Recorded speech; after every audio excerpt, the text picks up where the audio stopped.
Good morning po mga ka-farmer. Dito po tayo ngayon sa may namimitas ng mga mais. Ano po ito, yung mais na gagawin nilang binhi. Ganito lang po talaga ito sabi nitong mga namimitas, ganito lang talaga kaliliit ito. Pero kapag po naitanim ito yung mahahaba na puno-puno ng laman. Ito po siya. Ginagawa lang daw po talagang binhi ito.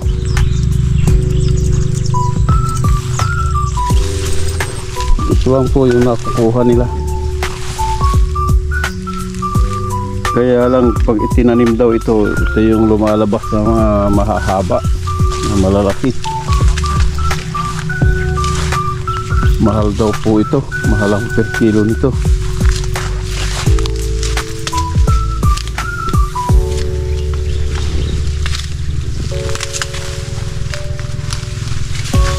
Harap ka dyan. Hello mga guys. Wow. Ito, gwapong-gwapo na namimitas. Estudyante po ito.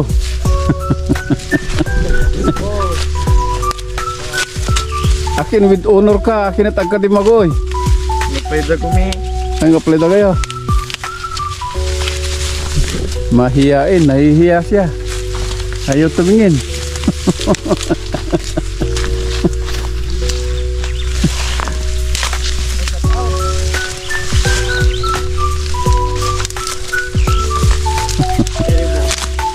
Ito si Nonong Guwapo.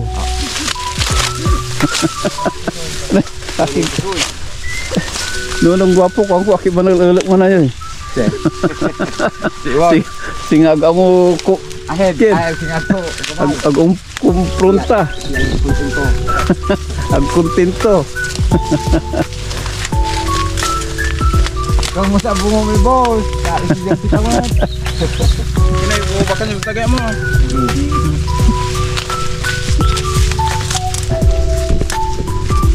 Yan po, binabalatan na nila sa taas.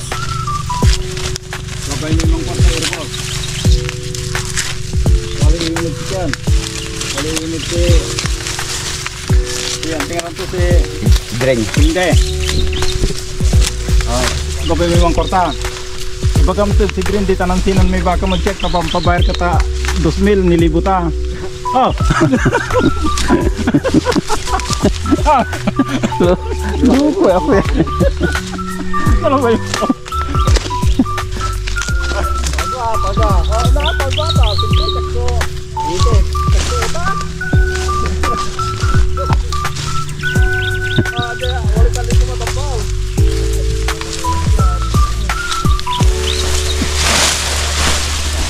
Ito po, kinukuha nila para gawing pagkain ng baka.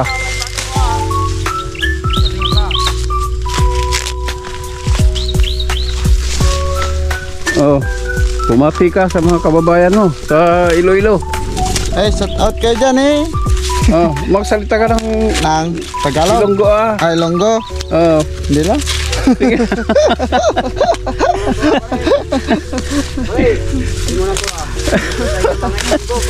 Oh, kumusta ka mo diha? Sabi mo. Baka mo diya ka mo. Nahihiya po siya. Ilonggo po ito, kaya lang nakapag-asawa dito sa amin. Ay marunong nang magsalita ng dialect namin. Nakalimutan na niya yung dialect niya. Sabihin mo, Iloilo ang banwa ko, kama.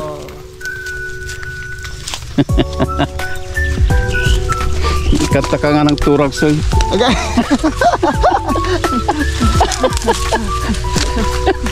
Turagsoy, perot-perot.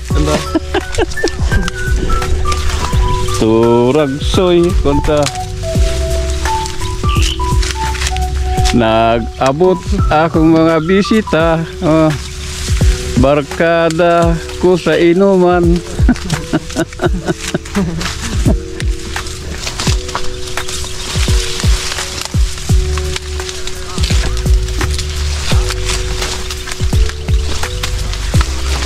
po si kumpare ko. Ayan, masipag. Kung ano lang ginagawa niya. Minsan namimitas ng kalamansi. Tatanim ng palay. Oo, talagang ano siya. Dati siyang NPA, pinapatay ng tao. Ngayon, tinutumba niya, mais na lang. Nakalimutan na niyang gusto niya Nakalimutan dati. niya yung tao niya kwan, pinapatay. Mais na lang tinutumba niya ngayon.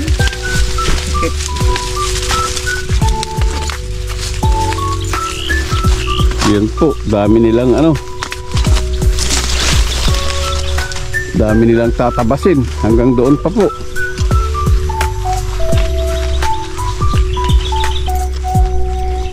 Ito po, nakatambak pa dito yung mga hose na ginagamit nila pampatubig.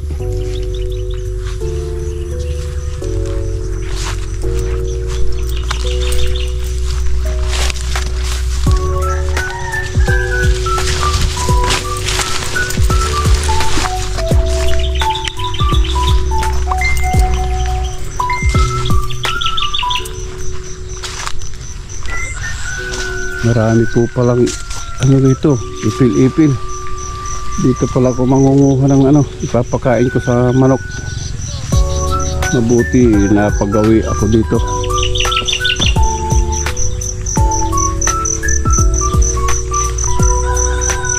Ito naman po, ang tinanim nila dito ay munggo. Ito po ay taniman ng inaanak ko sa kasal, si June. Kaya lang po medyo nakipag-unahan po yung damo sa munggo. Yan po, may bunga na itong mga munggo.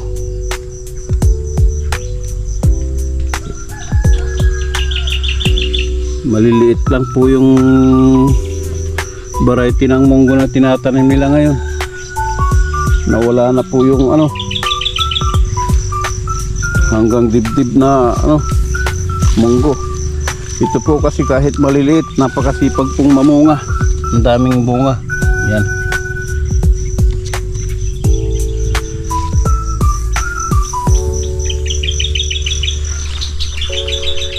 Ganito po dito sa amin sa probinsya.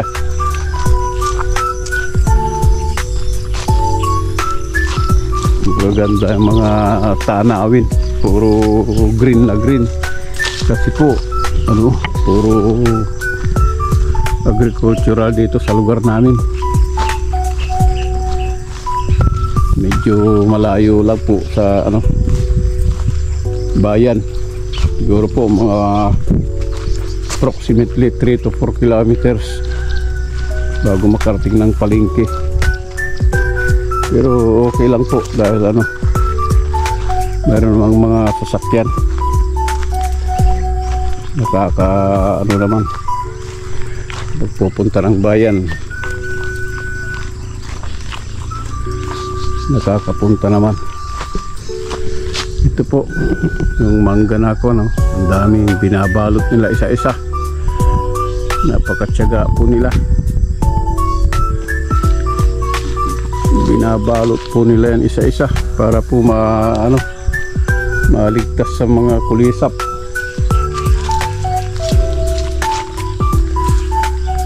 Kasi po kapag hindi babalutin, bubutasin po ng mga fruit borer. Yan po, napakadami ng nahulog sa baba.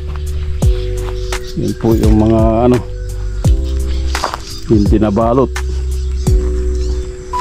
At saka kung nabalot man po, hindi maayos pagkakabalot. Merong naka-expose na bahagi ng mangga. Kaya po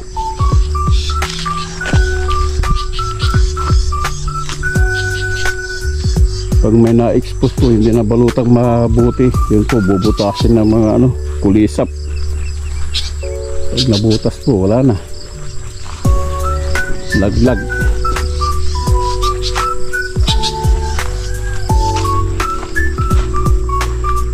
po, may nagbubungkal ng singkamas.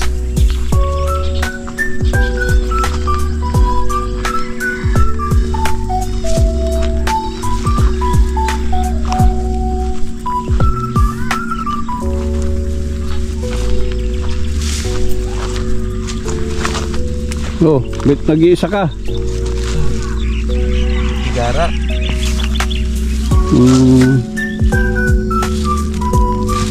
Ay, malalaki. Malalaki na.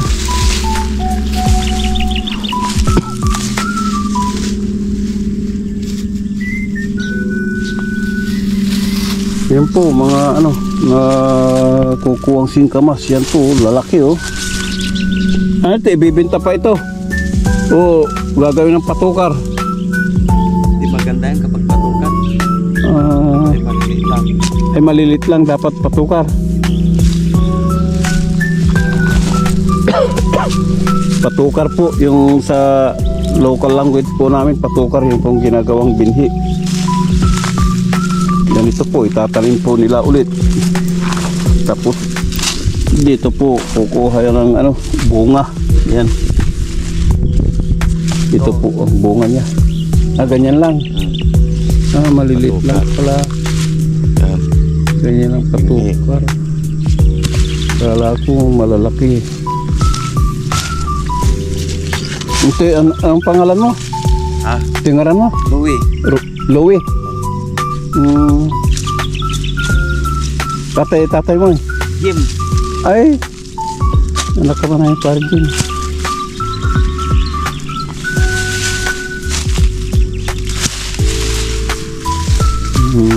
Hindi ka na kumuha ng kasama mo. Sa kanila po pala ito. Silang ano, silang nagtanim, sila rin ang nagka-harvest. Ayos po yun para ano ang kita nila. Tuloy-tuloy. Anong nakatanim dito? Ang tintanim yung jaya eh. Ang tintanim yung jaya eh. Patukar. Ay patukar ya. Yan po pala, mayroon ng ano, mayroong mga nakatanim na binhi na.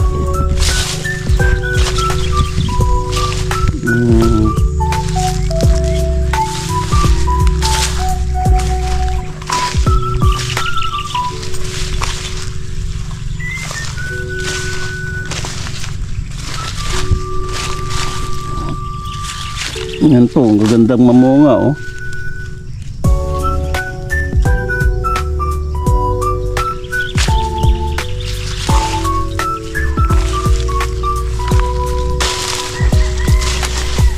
Yung pong kumpare ko pala ang may ano dito, may ari, si paring Jim po, may alaga din po siyang baka.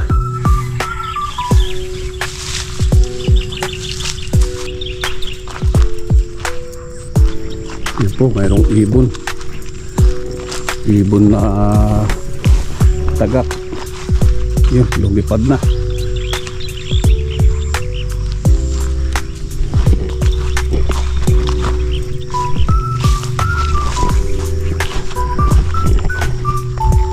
Yan po, ganda ng mga mangga. Maraming bunga. Ang tiyaga po ng mga nagbabalot nito, isa-isa po nilang binabalot.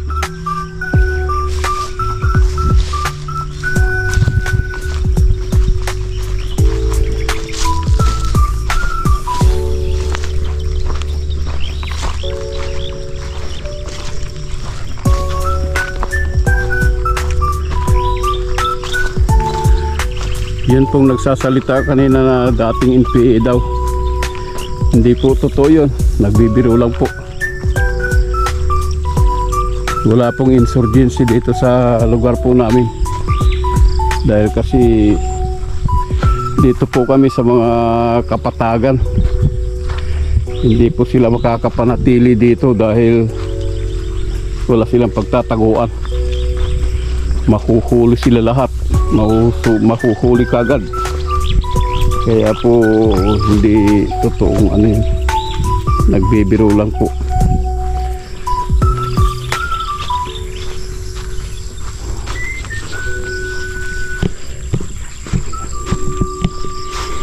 Medyo hinihingal na po ako dahil medyo malayo-layo na yung nilakad ko.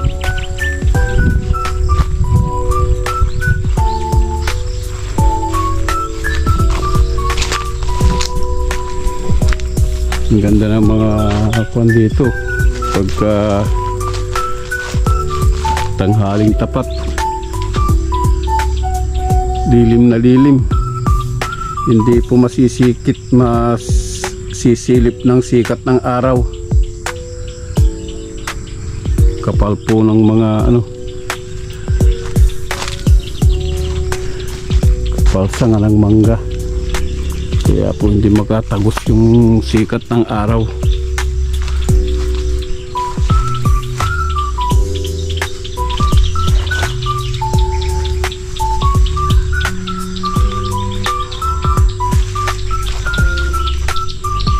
Ito pong puno ng mangga nakatumba na, nabuwal na po ito ng bagyo. Kaya lang po kahit ang katumba na, inalagaan pa rin po nila. Tinabunan po nila yung puno niya. Kaya ito po magandang mamunga pa rin.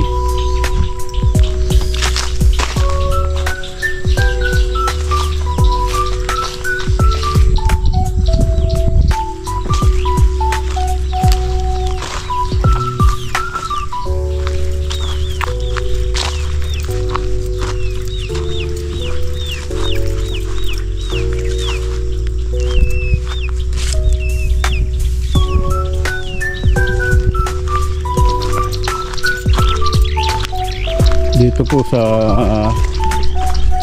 lugar namin puro ito bagong araro na naman.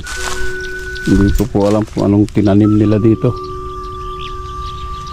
At may mga guhit na, nakakudling na. Malamang po mais ulit ang tanim nito bago po papatak ang ulan, magka-harvest ulit sila. Tapos po palay naman po ang susunod na itatanim nila kapag tag-ulan na.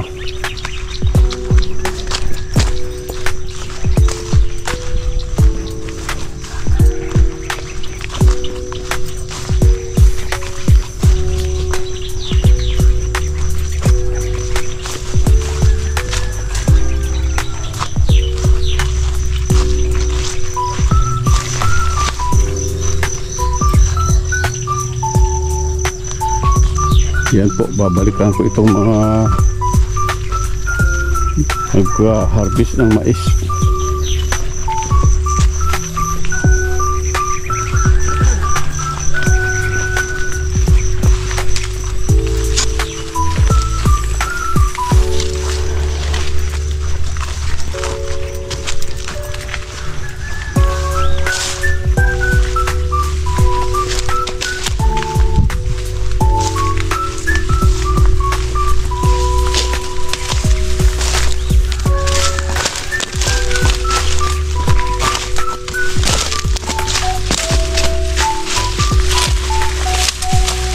Ito po si Ronnie, siya yung nagpapapitas. Hello. Dito pala, nag-iwan kami ng bakas. Kunin nyo na dito, sa inyo na to. Unahan na lang kayo.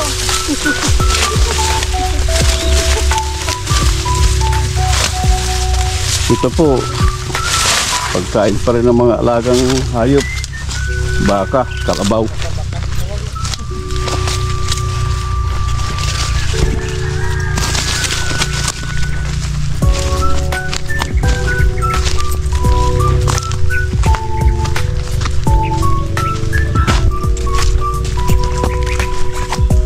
Ito po, paragos. Pinaglalagyan po ng papahila po ito sa kalabaw para po dito sa kinuhang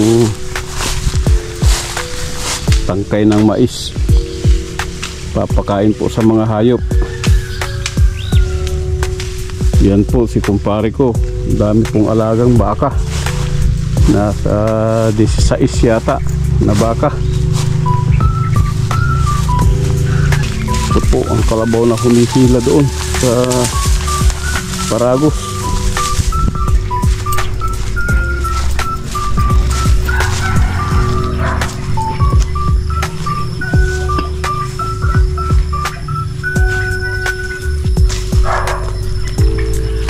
Balik na po ako dito sa aking bahay kubo.